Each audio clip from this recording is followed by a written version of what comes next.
Hello मेरे प्यारे साथियों, कैसे हैं आप सभी। मैं आशा करता हूं आप सभी स्वस्थ होंगे और मस्त होंगे। स्वागत है आपका हमारे channel English spoken zero to hero पर।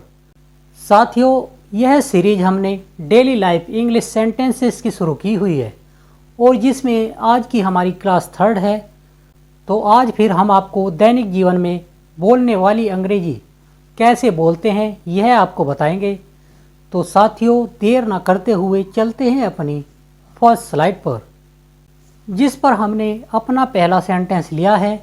Shahrukh Khan is addicted to smoking.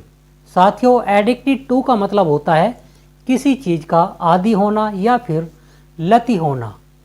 Shahrukh Khan is addicted to smoking. Shahrukh Khan धूम्रपान करने का आदी है। हमारा नेक्स्ट सेंटेंस है crash the party. Crash the party या फिर हम इसको कह सकते हैं फ्रैंक द पार्टी।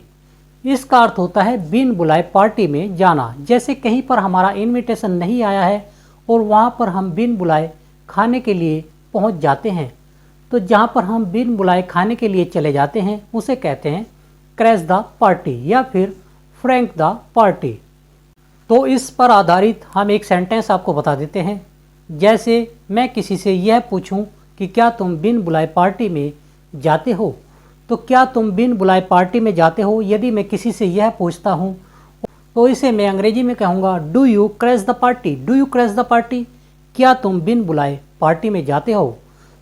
साथियों, ये जो सेंटेंस है मैं आपको 2 या 3 बार बोलकर आपको बताऊंगा, फिर आप घर पर सेल्फ प्रैक्टिस कर सकते हैं, तभी आपको इंग्लिश में बोलना आएगा। इसीलिए कहा गया है स्पीकिंग कम्स बाय स्पीकिंग। बोलना बोलने से आता है। साथियों, यदि आप किसी व्यक्ति को तैरते हुए देखते हैं तो आपको तैरना नहीं आएगा, चाहे आप उसे लाख बार देख लें। जब तक आप नदी में न उतर जाएं और आप तैरना न सीख लें तब तक आपको तैरना नहीं आएगा। इसीलिए बोलना भी आपको इंग्लिश में जब तक नहीं आएगा जब तक कि आप इंग्लिश में बोलना शुरू नहीं कर देते। Do you crash the party, क्या तुम बिन बुलाए पार्टी में जाते हो। साथियों, चलते हैं अपनी नेक्स्ट स्लाइड पर। एक वर्ड हमारा होता है मैनिएक। मैनिएक का अर्थ होता है किसी चीज़ का शौकीन। जैसे he is sweet maniac. He is sweet maniac अर्थात वह मिठाई खाने वाला है। ही इज़ स्वीट मैनिएक, वह मिठाई खाने वाला है। जैसे कहीं पर यदि किसी व्यक्ति को मिठाई दिख जाती है तो मिठाई दिखते ही उसके मुंह में पानी आ जाता है, उसे मिठाई खाने का बहुत शौक है, तो हम कह सकते हैं कि वह मिठाई खाने वाला है। हमने अपना नेक्स्ट सेंटेंस लिया है पृथ्वी को प्रकाश सूर्य से मिलता है। तो हम सभी जानते हैं कि पृथ्वी को जो प्रकाश है वह सूर्य से मिलता है। और यदि हम किसी को इसे अंग्रेजी में बताना चाहते हैं तो हम कहेंगे earth gets light from the sun. Earth gets light from the sun, पृथ्वी को प्रकाश सूर्य से मिलता है। हमारा अगला सेंटेंस है आर यू राइड मैनिएक। साथियों, राइड मैनिएक बाइक के लिए आया है। आर यू राइड मैनिएक, क्या तुम बाइक चलाने वाले हो।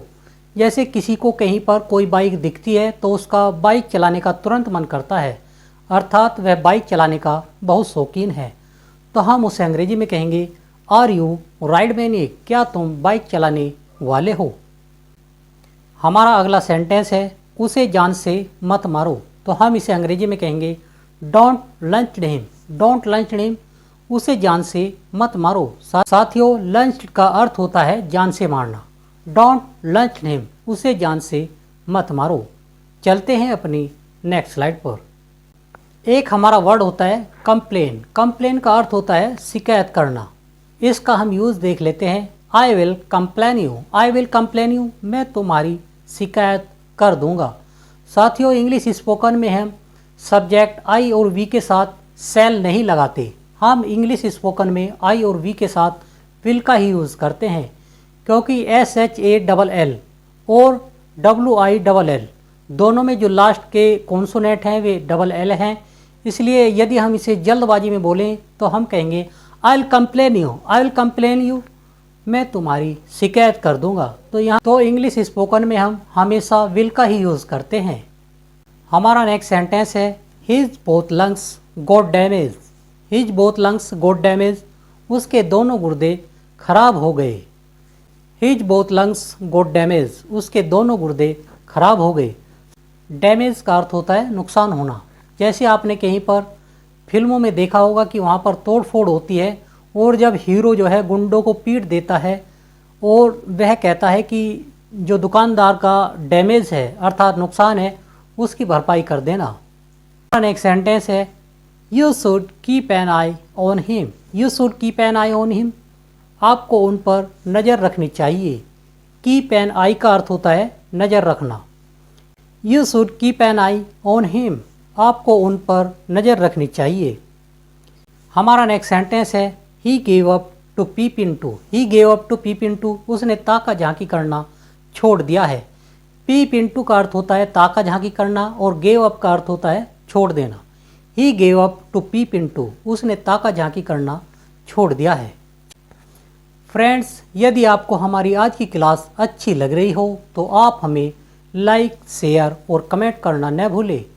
और जो साथी हमारी आज की क्लास में नए हैं वह साथी हमारे चैनल को सब्सक्राइब करना न भूलें ताकि उनको हमारी आने वाली क्लास की नोटिफिकेशन समय पर मिलती रहे। तो साथियों, चलते हैं अपनी नेक्स्ट स्लाइड पर। यदि हम किसी से यह पूछें कि क्या तुम्हारे गांव में कोई मंदिर या मस्जिद है, तो इसे हम अंग्रेजी में कहेंगे, इज़ देयर एनी टेम्पल और mosque in your village. Is there any temple और मॉस्क्यू इन योर विलेज, क्या तुम्हारे गांव में कोई मंदिर या मस्जिद है। इज़ देयर एनी टेम्पल और मॉस्क्यू इन योर विलेज, क्या तुम्हारे गांव में कोई मंदिर या मस्जिद है। यदि मेरे गांव में 2 मंदिर हैं और मैं इसे अंग्रेजी में कहना चाहता हूं तो मैं कहूँगा, there are 2 temples in my village. There are 2 temples in my village, मेरे गांव में 2 मंदिर हैं। There are 2 temples in my village, मेरे गांव में 2 मंदिर हैं। नेक्स्ट हमें सेंटेंस लिया है, क्या वह एक वकील है। तो क्या वह एक वकील है, इसे हम अंग्रेजी में कहेंगे, is he A pleader. Pleader का अर्थ भी वकील होता है, लॉयर का अर्थ भी वकील होता है और एडवोकेट का अर्थ भी वकील ही होता है। तो हमने जो प्लीडर है इस वर्ड का अर्थ समझाने के लिए यहाँ पर यूज़ किया है। इज ही ए प्लीडर, क्या वह एक वकील है। वह एक वकील नहीं है तो हम इज के बाद नॉट का यूज़ करेंगे और हम कहेंगे, he is not a pleader. He isn't A pleader, वह एक वकील नहीं है लेकिन वह एक वकील बनना चाहता है। तो वह एक वकील बनना चाहता है, इसे हम अंग्रेजी में कहेंगे, but he wants to be a pleader. But he wants to be a pleader, लेकिन वह एक वकील बनना चाहता है। चलते हैं अपनी नेक्स्ट स्लाइड पर। साथियों, आपने देखा होगा कि एक तो गैस चूल्हा होता है लेकिन जो गांव होते हैं उनमें ज़्यादातर मिट्टी के चूल्हे होते हैं। तो मिट्टी के चूल्हे को हम बोलते हैं अर्थन ओवन। और इसका हमने सेंटेंस यूज किया है, do you have earthen oven in your home. Do you have earthen oven in your home, क्या तुम्हारे घर में मिट्टी का चूल्हा है। Do you have earthen oven in your home, क्या तुम्हारे घर में मिट्टी का चूल्हा है। साथियों, जो गांव होते हैं उनमें बिटोड़े भी होते हैं और बिटोड़ों को हम कहते हैं heaps of dung cakes. Heap of dung cakes, इसे कहते हैं बिटोड़ा। और बिटोड़ा किससे बनता है, बिटोड़े बनते हैं उपलों से और उपलों को हम कहते हैं डंग केक्स। डंग केक्स अर्थात उपले। और एक होती है कूड़ी, और कूड़ी को हम अंग्रेजी में कहते हैं heaps of garbage. Heaps of garbage, कूड़ी। एक हमारा नेक्स्ट वर्ड है गुस्सा नाक पर होना। तो गुस्सा नाक पर होना, इसे हम अंग्रेजी में कहेंगे hot tempered. He is hot tempered. Hot tempered का अर्थ होता है गुस्सा नाक पर होना।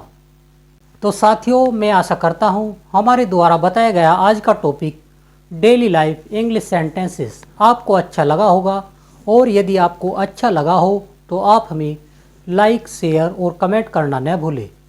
और यदि आपकी हमारी आज की क्लास से संबंधित कोई क्वेरी या कोई डाउट हो तो आप हमें हमारे कमेंट सेक्शन में लिखना न भूलें। हम उसका रिप्लाई करने का जल्द से जल्द प्रयास करेंगे। तो साथियों, आज के लिए इतना ही। मिलते हैं अपनी एक और नई क्लास में। तब तक के लिए थैंक यू, धन्यवाद।